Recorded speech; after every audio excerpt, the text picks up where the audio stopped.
Сәлеметсіздер ме? 4-ші сынып білім алушыларына арналған әдебиеттік оқу пәні бойынша ғарыштан адам не іздейді тақырыбындағы сабағымызды бастаймыз. Бүгінгі оқу мақсатымыз таныс мәтінге жаңа кейіпкерлерді қосу, жаңа сюжеттер енгізу, өлең, 4 жолды өлең жазу. Мұғалімнің көмегімен шығарманың құрылымын, стилін жетілдіру, өз бетінше сын тұрғысынан бағалау және лексикалық, орфографиялық, пунктуациялық қателерді тауып түзету.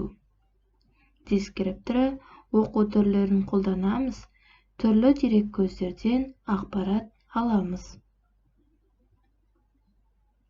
Балалар, біз өткен тақырыбымызда қазақ елінің ғарышкерлерімен таныс болдық. Ал сендер ғарыш әлемі қызықтыра ма? Сендер ғарышқа не үшін ұшар едіңдер?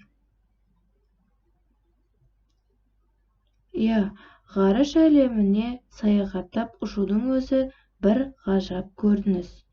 Ендеше қазақ ғарышкерлері Айдын Айымбетов пен Талғат Мұсабаевтың өмірбаяны туралы мәлімет тыңдайық.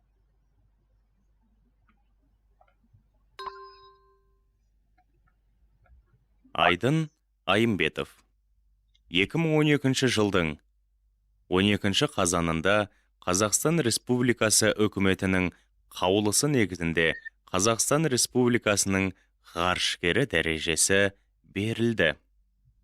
2015 жылы 2 қыркүйекте 2 борт инженер ретінде көліктік пилоттанған Союз ТМА-18М кемесімен Байқоңыр ғарыш айлағынан халықаралық ғарыш станциясына аттанды. Айдын Айымбетов ғарышта 10 күн болып маңызды зерттеулер жүргізді. Марапаттары: ғарыш кеңістігін игеруге сіңірген аса зор еңбегі, ғарышқа ұшу кезінде көрсеткен батырлығы мен ерлігі үшін Қазақстан Республикасының ғарышкері Айдын Аханұлы Айымбетовке халық қаһарманы атағы, алтын жұлдыз айрықша ерекшелік белгісі, отан ордені берілді. Талғат Амангелдіұлы Мұсабаев Рига азаматтық авиация инженерлері институтын және Ақтөбе жоғары ұшқыштар училищесін бітірген. Қазақстан Республикасының және Ресей Федерациясының ұшқыш ғарышкері, Қазақстан Республикасының халық қаһарманы және Ресей Федерациясының батыры, авиация генерал-лейтенанты, гимнастикадан және ұшақ спортынан КСРО спорт шебері, КСРО чемпионы, техника ғылымдарының докторы, экология, Қазақстан Халық Академиясының академигі, Қазақстан Республикасы, Ресей Федерациясы, Америка Құрама Штаттары облыстарының, қалаларының, аудандарының құрметті азаматы.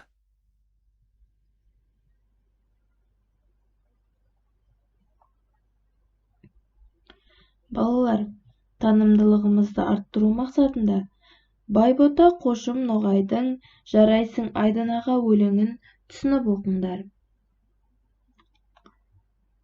Байбота Қошым Ноғай жазушы, ақын. Балаларға арнап өлең, жаңылтпаш, жұмбақтар жазған. 1954 жылы дүниеге келген. Таңертеңгі түс, тәтті түс, мамандықтың бәрі жақсы сияқты кітаптары бар.